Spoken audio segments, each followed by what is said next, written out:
नमस्कार दोस्तों, मैं हूं प्रसन्न मिश्रा और स्वागत है आपका द हिंदू के दैनिक हिंदी अनुवाद में। तो दोस्तों, आज तारीख है 1 अप्रैल 2017। तो चलिए शुरू करते हैं। तो दोस्तों, पहले पेज पे कोई ख़ास खबर नहीं, एक छोटी खबर है तो बता देता हूं कि सुप्रीम कोर्ट ने कहा है कि liquor sales ban covers hotels too, यानी कि जो शराब की बिक्री पे प्रतिबंध है तो वो होटल को भी कवर करता है। तो आपको बता दूं कि अभी ये कहा गया था सुप्रीम कोर्ट के द्वारा एक आदेश में कि वो सभी शराब दुकानें जो कि स्टेट हाईवे या नेशनल हाईवे अर्थात कि राष्ट्रीय राजमार्ग अथवा कि राज्य के राजमार्गों से 500 मीटर के दायरे में हैं, तो उन सभी को बंद कर दिया जाए और उसके जगह पर कोई कहीं अन्यत्र दुकान खोली जाए। अर्थात कि वो सभी दुकानें जो कि 500 मीटर के दायरे पर हैं इन हाईवेज़ के, इन राजमार्गों के, वो नहीं चलनी चाहिए। कारण क्या था उसका कि ये माना गया कि ज़्यादातर जो ड्राइवर्स हैं तो वो इन्हीं दुकानों से शराब खरीदते हैं और उसके बाद उसे पीते हैं, फिर गाड़ी चलाते हैं, जिसकी वजह से एक्सीडेंट्स होते हैं, दुर्घटनाएं होती हैं। तो ये कहना था कि अगर इन दुकानों को 500 मीटर के दायरे से दूर कर दिया जाए तो इससे क्या होगा कि इन दुर्घटनाओं पर रोक लगाई जा सकती है। तो है क्या कि ये कहा गया है कि दुकानें तो बंद हो जाएंगी, लेकिन ऐसे जो बार्स वगैरह हैं या कि ऐसे अहाते वगैरह या कि बड़े बड़े जो होटल्स ही हैं जहाँ पे शराब परोसी जाती है, तो वो तो ज़्यादातर अभी भी सड़कों के किनारे ही हैं और हाईवे से किनारे ही हैं। तो क्या वहाँ पे शराब बेची जा सकती है? तो ये कहा गया सुप्रीम कोर्ट के द्वारा कि कोई भी जगह जहाँ पे 500 मीटर के दायरे के अंदर अगर वो आती है तो शराब वहाँ नहीं बेची जा सकेगी, चाहे वो कैसी भी जगह हो, बड़ा होटल हो या कुछ भी हो। तो यहाँ पे खबर है कि small savings interest rates cut by 0.1%, यानी कि जो छोटी बचतें हैं तो उसके लिए ब्याज की दर 0.1% कम कर दी गई है। तो ये कहा गया है कि सरकार के द्वारा वो सभी छोटी बचत स्कीमें जैसे कि जो पब्लिक प्रोविडेंट फंड होता है पीपीएफ, या किसान विकास पत्र होता है, या सुकन्या समृद्धि योजना है, तो इन सभी में जो ब्याज की दर थी उसे 0.1% कम कर दिया गया है। हालांकि ये जो कमी है तो अभी अगले 3 महीने के लिए ही, यानी कि अप्रैल से जून के लिए ही की गई है। ठीक, यानी कि एक ही क्वार्टर, एक ही चौथाई के लिए इसको यहाँ पर कम किया गया है। और ये कहा गया है कि आगे चल के हो सकता है कि इसमें कुछ और परिवर्तन कर दिया जाए। तो ये जो 0.1% की कमी हुई है, तो जो जनवरी से मार्च की तिमाही थी उसकी अपेक्षा 0.1% की कमी है। हालांकि ये कहा गया है कि जो सेविंग डिपॉजिट्स होती हैं, यानी कि जो आम बचत योजनाएं हैं, जो आम बचत आप जमा करते हैं बैंकों में, तो उस पर 4% की जो वार्षिक ब्याज दर है वो बनी रहेगी, उसमें किसी प्रकार की कमी नहीं की गई है। तो अगली खबर है कि notify HIV hit children as disadvantaged group, supreme court, यानी सुप्रीम कोर्ट ने कहा है कि HIV ग्रस्त बच्चों को सुविधा वंचित समूह में रखा जाए। डिसएडवांटेज का मतलब होता है सुविधा वंचित, ठीक। डिप्राइव्ड का मतलब होता है वंचित। तो थोड़ा बहुत फ़र्क होता है दोनों में, डिप्राइव्ड में और डिसएडवांटेज्ड में, लेकिन वैसे आमतौर पे कोई फ़र्क माना नहीं जाता है, ठीक। तो यहाँ पर ये कहा गया है कि ऐसे बच्चे जो HIV पीड़ित हैं तो उन्हें डिसएडवांटेज ग्रुप माना जाए। इससे उनको जो शिक्षा का अधिकार अधिनियम है उसके तहत लाभ प्राप्त हो सकेगा। तो आपको बता दूं कि जो शिक्षा का अधिकार अधिनियम 2009 बना था, तो उसमें ये कहा गया था कि कोई भी ऐसा बच्चा जो कि डिसएडवांटेज्ड ग्रुप यानी कि सुविधा वंचित समूह का है, तो उसको सरकार के द्वारा 14 वर्ष की उम्र तक, 6 से 14 वर्ष की उम्र तक शिक्षा मुहैया कराई जाएगी, ठीक। तो उसमें ये कहा गया कि ऐसे बच्चे जो HIV से पीड़ित हैं तो उनके साथ काफ़ी ज़्यादा दुर्व्यवहार और भेदभाव किया जाता है समाज में हर जगह। जब पता चल जाता है कि वो HIV ग्रस्त हैं तो उनको भी ऐसा ही डिसएडवांटेज समूह माना जाए, ताकि सरकार की ये जिम्मेदारी हो कि वो उसे उचित शिक्षा उपलब्ध कराएं, ठीक। और ये भी कहा गया है कि ऐसे सभी राज्य जिनको इससे कोई समस्या है, अर्थात जिनको HIV पीड़ित बच्चों को डिसएडवांटेज्ड मानने से कोई समस्या है, तो सुप्रीम कोर्ट ने ये कहा कि वो अपना दावा लिख करके फिर हमारे पास प्रेषित करें कि उन्हें किस आधार पे समस्या है और वो ऐसे कौन से आधार हैं जिसके आधार पे वो इन बच्चों को सुविधा वंचित समूह नहीं मान सकते। तो यहाँ पर जो लिखा हुआ है यही लिखा हुआ है कि सुप्रीम कोर्ट ने राज्य सरकारों को इस बात का आदेश दिया है कि तुरंत ही शिक्षा के अधिकार कानून के तहत सरकारें एक ऐसी अधिसूचना जारी करें जिसमें कि HIV पीड़ित बच्चों को डिसएडवांटेज ग्रुप यानी कि सुविधा वंचित समूह के तौर पर अधिसूचित किया जाए, ताकि उन्हें मुफ्त और अनिवार्य शिक्षा का लाभ प्राप्त हो सके, जो कि संविधान के अंदर भी यानी कि अनुच्छेद 21A में जो कि दर्ज किया गया है, और उसके अलावा अलग से शिक्षा का अधिकार अधिनियम भी बनाया गया है। तो ये कहा गया है कि उस अधिनियम और संविधान के अनुच्छेद 21A के अनुसार उनको वो सुविधाएं प्राप्त हो सकें। तो आपको बता दूं कि यहाँ पर जो शिक्षा का अधिकार अधिनियम है तो उसमें एक सेक्शन 2D होता है जिसमें कि डिसएडवांटेज्ड ग्रुप के बारे में जानकारी दी हुई होती है। ठीक, तो यहाँ पर 11 ऐसे राज्य हैं जिन्होंने पहले से ही इसके बारे में नोटिफिकेशन जारी कर दिया था, यानी कि उन्होंने HIV पीड़ित बच्चों को सुविधा वंचित समूह मान लिया था, लेकिन कई सारे राज्य ऐसे थे जिन्होंने उस पर आपत्ति दर्ज की थी। तो अगली खबर है कि supreme court removes 25 years age cap for NEET, यानी कि नीट के लिए 25 वर्ष की जो आयु सीमा तय की गई थी सुप्रीम कोर्ट ने उसे हटा दिया है। तो आपको बता दूं कि MBBS और BDS के पाठ्यक्रम में प्रवेश लेने के लिए अब पूरे देश में एक संयुक्त परीक्षा होती है, उसका नाम रखा गया है नीट। ठीक, तो नीट का एग्ज़ाम होने के बाद जो राज्यों के अलग अलग अपने PMT के पेपर होते थे, प्री मेडिकल टेस्ट होते थे, वो नहीं होंगे। इसके अलावा जो अलग से AIPMT का अलग, एम्स का अलग, जो अलग अलग पेपर्स हुआ करते थे, वो सारे पेपर सब नहीं होंगे। उन सभी को मिला करके नीट का एक ही पेपर लिया जाएगा। और इसके साथ ही आपको ये भी बता दूं कि इंजीनियरिंग के लिए भी ऐसी ही एक परीक्षा बनाने की योजना है, और वो शायद अगले साल से चालू भी हो जाएगी।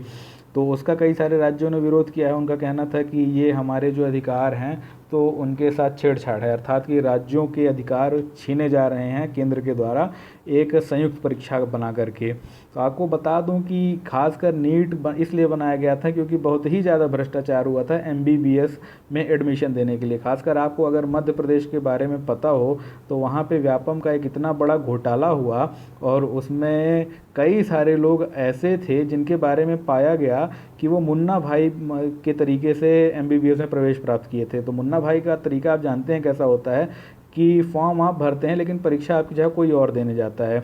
तो वहाँ पर देखा गया है कि सैकड़ों ऐसे छात्र थे, सैकड़ों क्या कहें कि 1000 के ऊपर ऐसे छात्र थे जो कि लगभग 5-6 साल के दौरान जितने भी एडमिशन्स हुए तो उनमें ऐसे छात्र मिले जो कि मुन्ना भाई तरीके से या कि पेपर लीक करा करके या किसी गलत सलत तरीके से पैसे दे करके एडमिशन ले लिए थे।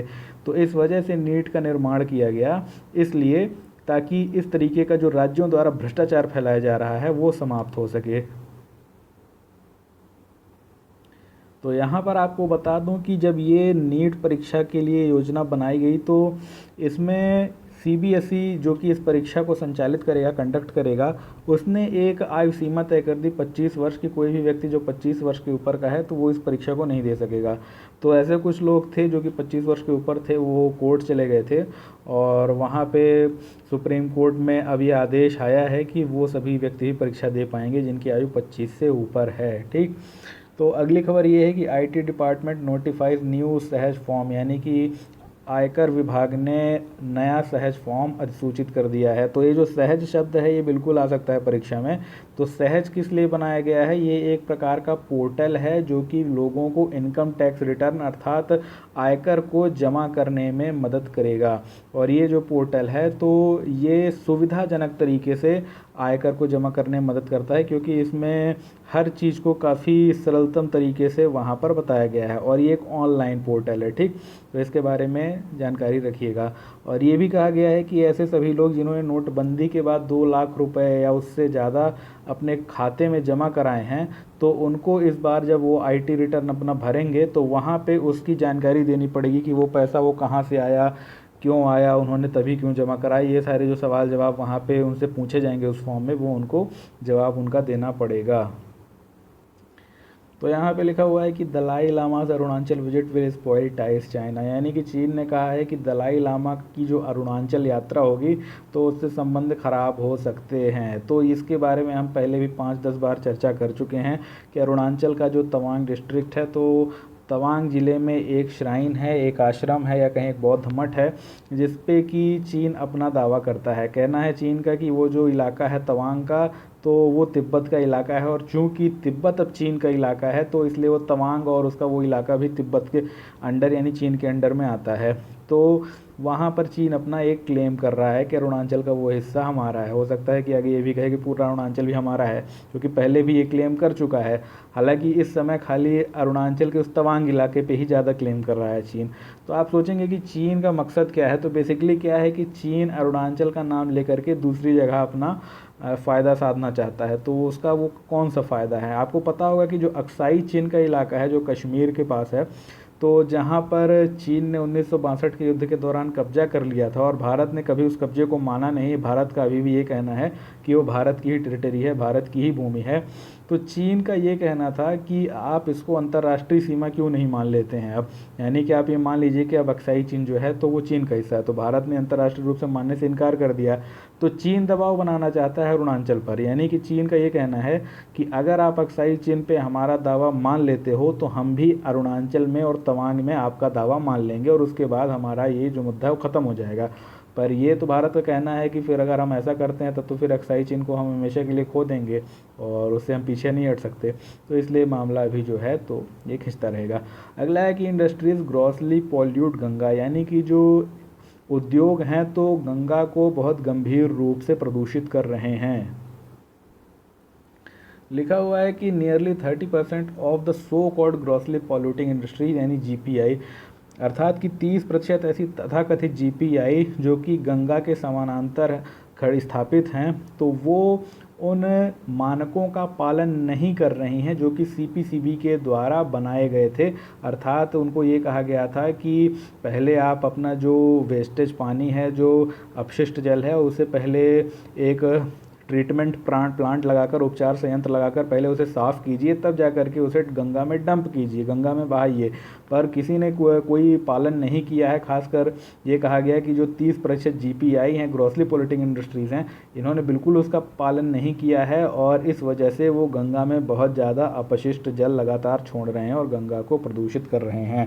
तो लिखा हुआ है कि GPIs are defined as industries that discharge more than 1 lakh litres of wastage water and और हैजार्डस केमिकल्स, यानी कि जीपीआई को ऐसे उद्योगों के तौर पे परिभाषित किया गया है जो कि 1 लाख लीटर से ज़्यादा पानी या कि फिर खतरनाक रसायनों को गंगा में प्रवाहित कर देते हैं। और अगला कहा गया है Tanneries comprise the bulk of polluting industries and 80% of polluting industries are located in Uttar Pradesh and Uttarakhand. तो टैनरीज का मतलब होता है चमड़ा उद्योग। तो ये कहा गया है कि जो चमड़ा उद्योग है तो सबसे ज़्यादा प्रदूषण इसी के द्वारा किया जाता है, और जो 80% प्रदूषण है गंगा में वो खाली उत्तर प्रदेश और उत्तराखंड में किया जा रहा है। अर्थात इन प्रदेशों से जो अपशिष्ट जल उद्योगों द्वारा निकलता है उसको सीधे गंगा में बहाया जा रहा है बिना किसी उपचार के, जिसकी वजह से गंगा प्रदूषित हो रही है। अगली खबर है कि इंडिया में भी hit by US trade review, यानी कि भारत जो है तो यूएस के व्यापार समीक्षा से दुष्प्रभावित हो सकता है, यानी बुरा असर पड़ सकता है भारत पे। तो आपको बता दूं कि जो यूएस का व्यापार है, तो जिन भी देशों से व्यापार है सबसे ज़्यादा, तो ज़्यादातर उसमें यूएस व्यापार घाटे में रहता है। व्यापार घाटे का मतलब होता है कि यूएस का निर्यात कम है और आयात ज़्यादा है, तो ऐसी स्थिति में व्यापार घाटा उत्पन्न हो जाता है। तो अब डोनाल्ड ट्रंप का ये कहना है कि व्यापार घाटा सबसे ज़्यादा इसलिए हो रहा है क्योंकि हम हर चीज़ को बाहर से आयात कर रहे हैं और निर्यात हम उतना कर नहीं पा रहे हैं क्योंकि हम उतना प्रोड्यूस नहीं कर रहे हैं, उतना उत्पन्न नहीं कर रहे हैं। ठीक, और अगर हम कर भी रहे हैं तो बाहर वालों को इतनी आवश्यकता नहीं है क्योंकि वो अपना पदार्थ खुद भी बना ले रहे हैं और साथ ही हमें भी बेच रहे हैं, तो जिसकी वजह से हम लगातार घाटे में जाते जा रहे हैं। तो डोनाल्ड ट्रंप आपको पता है कि प्रोटेक्शनिस्ट पॉलिसी यानी कि संरक्षणवादी नीतियों को अपनाने वाले राष्ट्रपति के तौर पे जाने जा रहे हैं, और ऐसा माना जा रहा है कि आगे चल के कुछ वर्षों में वो यूएस को पूरी तरीके से एक संरक्षणवादी देश बना देंगे। तो यहाँ पर ये कहा गया है कि ऐसे 16 देश जिनकी व्यापार पे पुनर्समीक्षा की जा सकती है तो उनमें भारत भी शामिल है, और वो 16 देश जो हैं तो आमतौर पे ऐसे देश हैं जिनके साथ यूएस का व्यापार घाटा बहुत ज़्यादा है। और ये कहा गया है कि ऐसे देशों से जो चीज़ें आयात होती हैं तो उनको रोकने के लिए एंटी डंपिंग ड्यूटी और काउंटर वेलिंग ड्यूटी लगाई जा सकती है। तो आपको बता दूं कि दोनों ही तब लगाई जाती हैं जब आपको किसी देश के द्वारा अपने देश में भेजी जाने वाली चीज़ों से नुकसान होने लगे बहुत ज़्यादा। जैसे कि भारत को जो है, तो भारत का जो स्टील इंडस्ट्री है वो बहुत ही ज़्यादा घाटे में चली गई थी। क्यों? क्योंकि चीन की और दक्षिण कोरिया और जापान की जो स्टील कंपनियां थीं वो भारी मात्रा में अपना स्टील बना करके भारत में खपा रही थी। तो जब ये स्टील आता था भारत में तो काफ़ी सस्ता होने की वजह से जो भारतीय कंपनियों का स्टील था वो कोई ख़रीद नहीं रहा था। तो भारत ने फिर क्या किया कि उस पर लगाई एंटी डंपिंग ड्यूटी। तो जब एंटी डंपिंग ड्यूटी लगा दी तो जो बाहर से स्टील आने लगा तो उस पर, जैसे कि 1 क्विंटल स्टील है तो मान लीजिए 2600 रुपये का है, ठीक, तो उस पर भारत ने लगा दी 1000 रुपये की डंपिंग ड्यूटी, तो वो हो गया 3600 रुपये का। और जो भारत का स्टील पहले ही 3100 रुपये में बिक रहा था वो 3100 में ही बिका। तो पहले तो कमज़ोर चल रहा था, यानी कि 3100 में था और बाहर का स्टील 2600 में था, तो सब 2600 के चक्कर में बाहर का स्टील ले रहे थे। पर जब बाहर का स्टील अब 3600 का हो गया और अंदर का स्टील जो भारत का है वो 3100 का ही है, तो सब फिर भारत वाले स्टील में चले गए। तो यही होता है कि ये कहना है यूएस का कि इतनी ज़्यादा मात्रा में मास प्रोडक्शन चीन और अन्य देशों के द्वारा किया जा रहा है कि वो इतने सस्ते हैं कि वो यूएस में बहुत तेज़ी से बिकते हैं, और यूएस का जो खुद का बनाया हुआ सामान है वो नहीं बिक पा रहा है क्योंकि वो महंगा है। हालांकि आपको बता दूं यूएस में सामान इसलिए भी महंगा है क्योंकि यूएस में जो कॉस्ट ऑफ लेबर है, यानी जो मजदूरी की लागत है वो बहुत ज़्यादा है। भारत में मजदूरी की लागत बहुत कम है, इसकी वजह से भारत में बनने वाली कोई भी चीज़ काफ़ी सस्ती होती है। चीन में वो थोड़ी सी बढ़ गई है लेकिन फिर भी यूएस से काफ़ी कम है। यानी कि यूएस में देखा जाए तो मजदूरी की लागत इतनी ज़्यादा है कि अगर वही सामान उसी गुणवत्ता का चीन में बनाया जाए तो सस्ता पड़ेगा, भारत में बनाया जाए तो और सस्ता पड़ेगा, पर यूएस में ही बनाया जाए तो बहुत महंगा पड़ेगा। क्यों? क्योंकि जो पदार्थों की कीमत है वो तो लग ही रही है लागत में, साथ ही साथ मजदूरी की बहुत ज़्यादा कीमत होने की वजह से वो बहुत महंगा हो जाता है। तो ये कहना है डोनाल्ड ट्रंप का कि हमारी जो महंगी चीज़ें हैं तो अब हम काउंटर वेलिंग ड्यूटी लगा करके बाहर से आने वाले सामानों को उससे कहीं ज़्यादा महंगा कर देंगे, तो लोग मजबूरी में यूएस की बनी हुई चीज़ें ही खरीदेंगे यूएस के अंदर, ठीक। तो आपको बता दूं कि भारत यूएस का 9वां सबसे बड़ा व्यापारिक साझीदार है, और जो भारत यूएस के बीच व्यापार है उसमें भारत 26 अरब डॉलर यानी 26 बिलियन डॉलर के व्यापार लाभ में रहता है। यानी कि यूएस से व्यापार लाभ उतना ज़्यादा कमाता है। और चीन की बात सुनेंगे तो थोड़ा सा आपको शौक लगेगा, 347 बिलियन डॉलर का व्यापार लाभ चीन कमाता है यूएस के साथ। यानी 347 बिलियन डॉलर का व्यापार घाटा उठाना पड़ता है यूएस को हर साल चीन के साथ। तो इन सारी चीज़ों को देखते हुए ही डोनाल्ड ट्रंप ने कहा है कि अब हम इन सारे देशों से जो होने वाला आयात है उस पर काउंटर वेलिंग ड्यूटी और एंटी डंपिंग ड्यूटी लगाएंगे। तो अगला है कि Europe sets out tough Brexit terms, यानी कि यूरोप ने बहुत ही कड़ी ब्रेग्जिट संबंधी शर्तें रखी हैं सामने।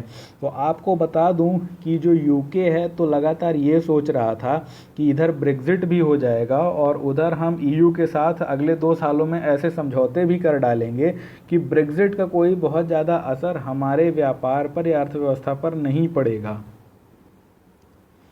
यानी कि एक तरीके से जो यूके के नेता थे वो लगातार इस बात के प्रयास में थे कि ईयू के अंतर्गत जो सारे के सारे समझौते थे वो ब्रेग्जिट होने के बाद, ईयू से निकलने के बाद वो सारे समझौते द्विपक्षीय तौर पे ईयू के साथ अलग अलग सेक्टर्स में फिर से कर लिए जाएं, ठीक। यानी कि जो पूरा एक संविधान था ईयू का, एक तरीके से उसी संविधान को अलग अलग समझौते के रूप में फिर से एक नया रूप दे दिया जाए। पर यह कहना है अब ईयू के अध्यक्ष डोनाल्ड टस्क का कि यूके इस बात को भूल जाए कि हम यूके के साथ वैसा ही व्यवहार करेंगे ब्रेग्जिट के बाद जैसा कि हम उसके पहले करते थे।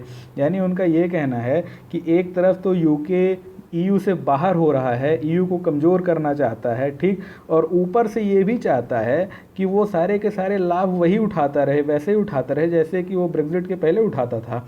तो उन्होंने बहुत कड़ी शर्तें रखी हैं, और आपको मैंने परसों भी बताया था कि थेरेसा मे ने कहा था कि no deal rather than bad deal, यानी कि कोई एक बुरा समझौता करने से बेहतर है हम कोई समझौता ही नहीं करेंगे।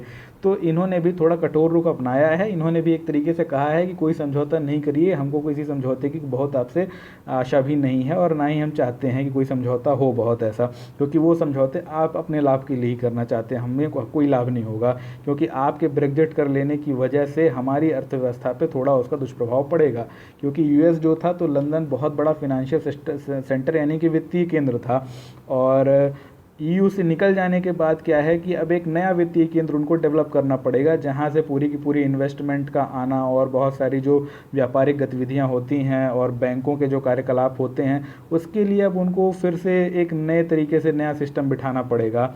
तो उसके लिए उनका कहना था कि एक तरफ तो यूके अलग हो गया और हमको झटका लगा उसकी वजह से, और ऊपर से क्या है कि वो सारे पुराने के लाभ बनाए रखना चाहता है। तो अब ऐसा नहीं होगा, या तो आप ईयू में रहो, या कि फिर अगर आप ईयू से निकलते हो तो फिर आप जानो, आपका काम जाने।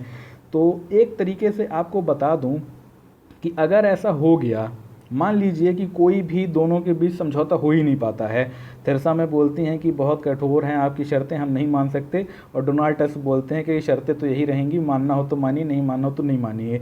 ऐसी स्थिति होने पर दोनों देशों के बीच जो व्यापार होगा वो WTO के बनाए नियमों के अनुसार होगा, यानी कि इधर EU और उधर जो UK है, तो दोनों के बीच व्यापार फिर WTO के उन मानकों के आधार पर होगा जो कि WTO ने इसलिए बनाए हैं ताकि व्यापार में दो देशों या दो संकुलों के बीच झगड़ा ना हो, ठीक। लेकिन आपको बता दूं कि वो कोई व्यापार सुगमता के समझौते नहीं होते हैं कि उससे कोई व्यापार इतनी ज़्यादा मात्रा में बढ़ जाएगा जैसे कि EU में अभी तक हो रहा था। वो एक बहुत काम चलाऊ नॉर्म्स होते हैं ताकि झगड़ा ना होने पाए। उसके अलावा उनसे व्यापार में कोई अभूतपूर्व वृद्धि की संभावना हो सोचे तो वो तो मूर्खता की बात है, उससे तो कभी हो ही नहीं सकता। तो ले दे करके यही है कि जो कठोर रवैया अपनाया जाएगा उससे जो यूके की जीडीपी है उस पर बहुत बुरा प्रभाव पड़ेगा। मैंने परसों ही बताया था कि कुछ लोगों का अंदाज़ा था कि तकरीबन 7.5% जीडीपी वहाँ की कम हो सकती है अगले साल। तो अगर ऐसा होता है तो हो सकता है कि वो जो झटका है 7.5% का वो और ज़्यादा बढ़ जाए और लगातार वो 2-3 सालों तक होता रहे ऐसे।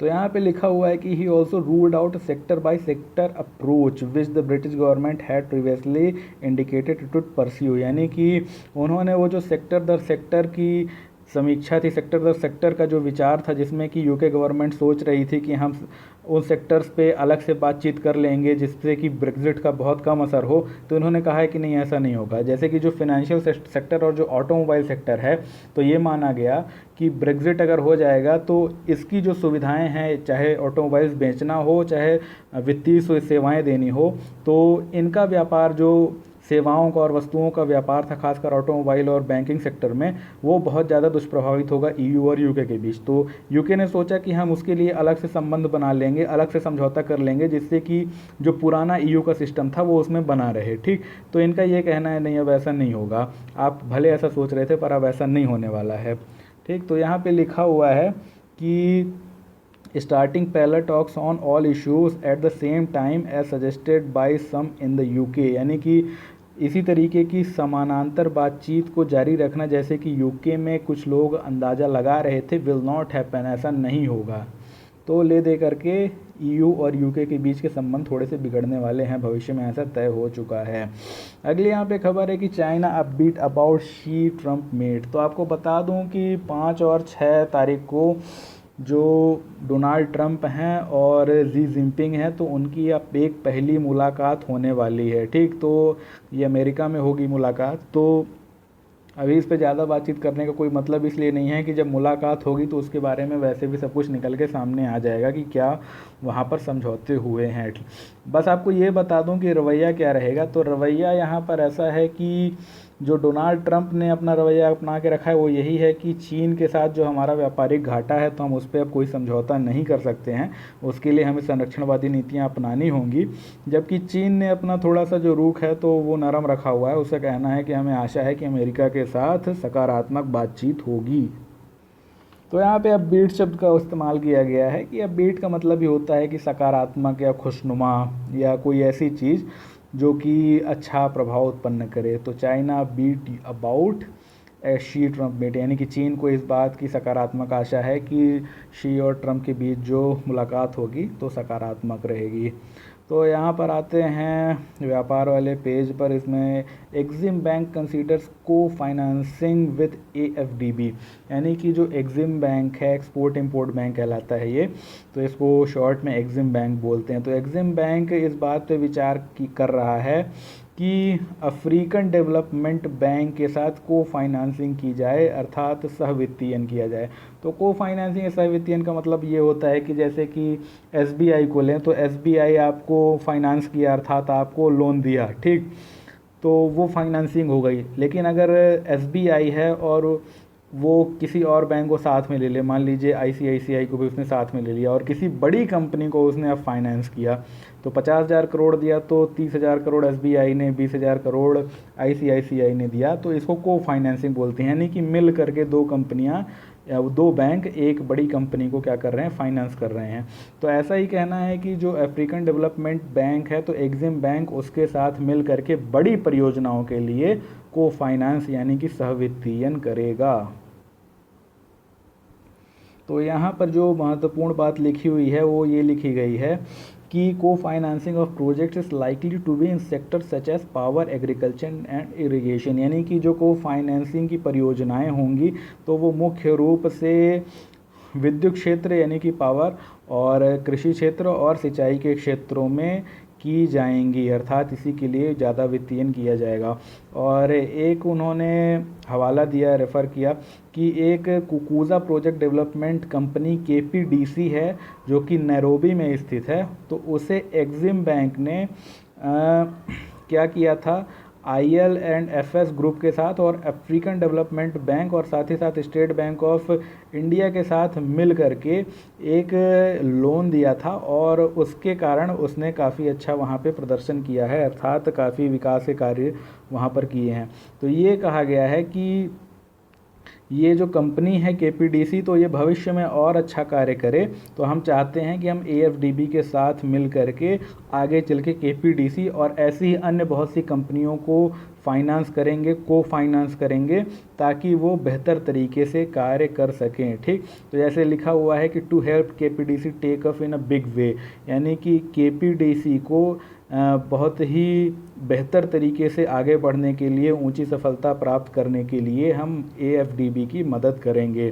तो आपको बता दूं कि जो अफ्रीकन डेवलपमेंट बैंक है, तो इसने एक नया फॉर्मूला अपनाया है जो कि भारत से इन्होंने ग्रहण किया है, वो है पब्लिक प्राइवेट पार्टनरशिप फिनांसिंग का। यानी कि इसमें जो है तो एक पब्लिक बैंक भी होगा और एक प्राइवेट बैंक भी, यानी कि एक पब्लिक फाइनेंसिंग कंपनी होगी और एक प्राइवेट फाइनेंसिंग कंपनी होगी, और वो मिल करके क्या करेंगी कि किसी भी कंपनी को फाइनेंस करेंगे, ठीक। और ये तो भारत में पहले से अपना लिया गया तरीका था, तो इसी तरीके को अब अफ्रीका में भी अपनाए जाने की बात कही जा रही है। तो दोस्तों अगली खबर है कि Iran oil imports to be cut over gas field row, यानी कि जो ईरान से भारत तेल आयात करता है, तो वो एक गैस क्षेत्र के से संबंधित विवाद को लेकर के कम कर दिया जाएगा। अर्थात कि भारत का ईरान के साथ एक गैस फील्ड समझौते, वो गैस फील्ड संबंधी एक विवाद हो गया है, तो उसने कहा है कि हम अब ईरान से तेल का इंपोर्ट यानी कि आयात कम कर देंगे। तो ये मामला क्या है? मामला दोस्तों ऐसा है कि ईरान में बहुत सारी गैस फील्ड्स हैं। गैस फील्ड मतलब होता है कि ऐसी जगहें जहाँ से खोद करके गैस, प्राकृतिक गैस निकाली जाती है। तो आपको पता होगा कि जिस दौरान ईरान के ऊपर न्यूक्लियर अस्त्र विकसित करने के आरोप लगाकर अमेरिका ने उस पर प्रतिबंध लगा दिया था, और जब अमेरिका ने लगा दिया तो सारी ही दुनिया ने लगा दिया था। तो ऐसी स्थिति में भी भारत ने ईरान के साथ इंपोर्ट जारी रखा था, जिससे कि ईरान की अर्थव्यवस्था थोड़ी बहुत संभली नहीं रही थी, नहीं तो ईरान बर्बाद ही हो जाता, ठीक। तो भारत ने अपना आयात ईरान के साथ जारी रखा था उस वक्त भी। तो भारत ये सोच रहा था कि जब इनके ऊपर से सैंक्शन हटेगा तो शायद ये हमारे साथ जो कुछ डील्स हैं वो करेंगे, क्योंकि हमने इनका बुरे वक्त में साथ दिया है, ठीक।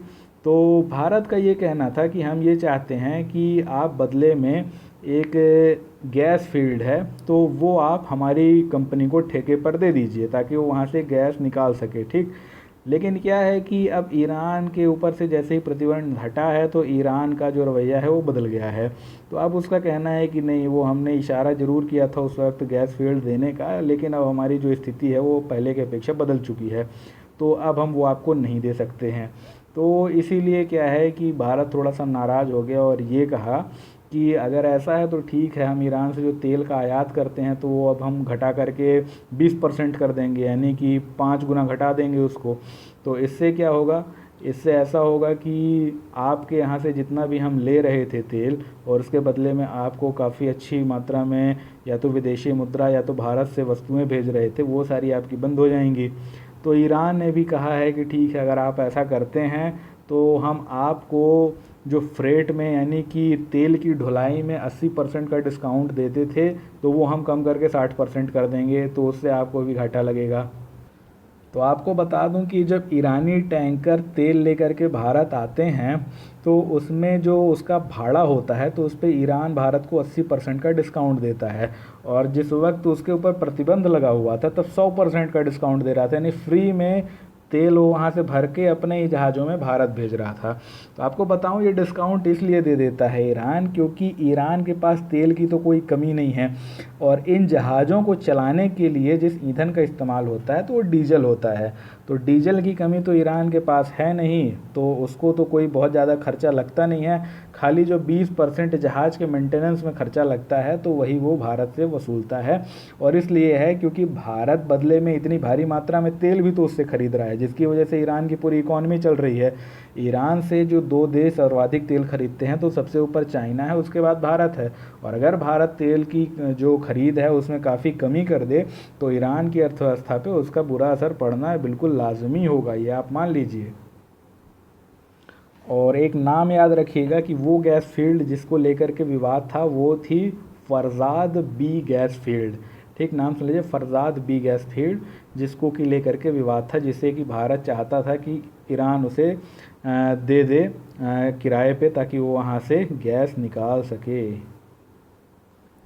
तो एक खबर है कि new way to fight drug resistant superbug, यानी कि जो ड्रग रेजिस्टेंट सुपर बग होते हैं अर्थात कि दवा प्रतिरोधी सुपर बग्स होते हैं, तो उनसे लड़ने के लिए नया रास्ता खोजा गया है। तो सुपर बग्स आप जानते हैं क्या होते हैं कि ऐसे सभी जीवाणु या विषाणु जो कि अपने अंदर म्यूटेट करके उत्परिवर्तन करके इस तरीके से परिवर्तित हो जाते हैं कि उन पे अब किसी भी एंटीबायोटिक का असर नहीं होता, अर्थात वो किसी दवा से मरते नहीं हैं।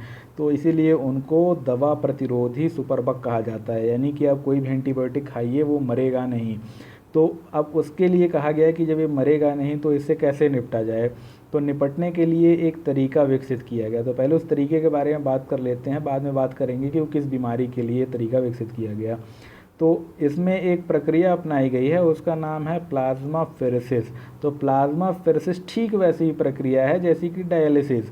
डायलिसिस में क्या होता है कि आपका खून जो है, तो जो किडनी साफ़ करती थी, तो जब किडनी काम नहीं करती हैं तो उस खून को निकाल करके एक मशीन से पास कराया जाता है, वो मशीन उस खून को साफ़ करती है और फिर वही खून आपके शरीर में अंदर भेज दिया जाता है। यानी कि एक पूरा साइकिल होता है, एक पूरा चक्र होता है कि शरीर के एक हिस्से से, मतलब कि एक नस से खून निकाल करके उसको मशीन में साफ़ करके फिर से क्या किया जाता है कि आपके शरीर में दूसरी नस में डाल दिया जाता है। तो खून आपके शरीर से निकल के आपके शरीर में ही साफ़ होकर पहुंच जाता है। और ऐसा क्यों करना पड़ता है? क्योंकि आपकी किडनी खून को साफ़ करने का काम नहीं कर पा रही है, तो उसको कहते हैं डायलिसिस। यहाँ पे एक नई प्रक्रिया है, नाम है प्लाज्मा फेरेसिस, पर है डायलिसिस ही, खाली नाम अलग है। तो जो पूरी प्रक्रिया है तो आपको मैं अच्छे से समझा देता हूँ ये होती कैसे है। तो जैसे कि जो कोई एक जीवाणु है तो वो तो आपके खून में भी प्रवेश कर गया, यानी कि जब आपके शरीर में आया तो आपके खून में भी पहुंच गया। अब ऐसा है कि वो म्यूटेट हो चुका है, उत्परिवर्तित हो चुका है, उसमें जेनेटिक परिवर्तन आ गया है, ठीक। तो उसकी वजह से वो ऐसी एंटीबॉडी का निर्माण कर लेता है कि जब आप कोई एंटीबायोटिक खाते हैं तो ये एंटीबॉडी उस एंटीबायोटिक को ही ख़त्म कर देती है। यानी कि अब ऐसी स्थिति में आप दुनिया की कोई एंटीबायोटिक या कोई दवा खा लीजिए, आपके शरीर में जो एक एंटीबॉडी बन गई है वही उस एंटीबायोटिक के असर को ख़त्म करके आपके शरीर को स्वस्थ होने से रोकेगी। इस प्रक्रिया में ये किया जाता है कि खून को पहले एक नस से निकाल करके उसको मशीन में डाला जाता है। उस मशीन में ये होता है कि जितनी भी एंटीबॉडीज़ हैं वो ज़्यादातर निकाल ली जाती हैं उस मशीन के द्वारा, और जो बाकी का रक्त होता है उसको शरीर में प्रवेश करा दिया जाता है। और उसके साथ ही साथ जो बाकी लोग अपना रक्तदान करते हैं, ठीक, तो जो खून चढ़ाया जाता है आमतौर पे लोगों को, वो वाला एक बाहर का खून लाया जाता है जिसमें कि स्वस्थ तरीके की कोशिकाएं और एंटीबॉडीज़ होती हैं, उनको उस व्यक्ति को और चढ़ाया जाता है। इसकी वजह से क्या होता है कि ये जो नया खून चढ़ा, इसमें जो एंटीबॉडीज़ होती हैं उनमें वो ताकत होती है कि वो उन सारे बैक्टीरिया को ख़त्म कर देती हैं, या कि फिर जब बाहर से कोई एंटीबायोटिक लिया जाता है तो उस एंटीबायोटिक के असर को समाप्त नहीं करती हैं, तो वो एंटीबायोटिक आकर के फिर उस बैक्टीरिया या वायरस को जो कि म्यूटेट हो चुका है उसे मार देता है। ठीक, तो इस प्रकार से ये पूरी प्रक्रिया कार्य करती है।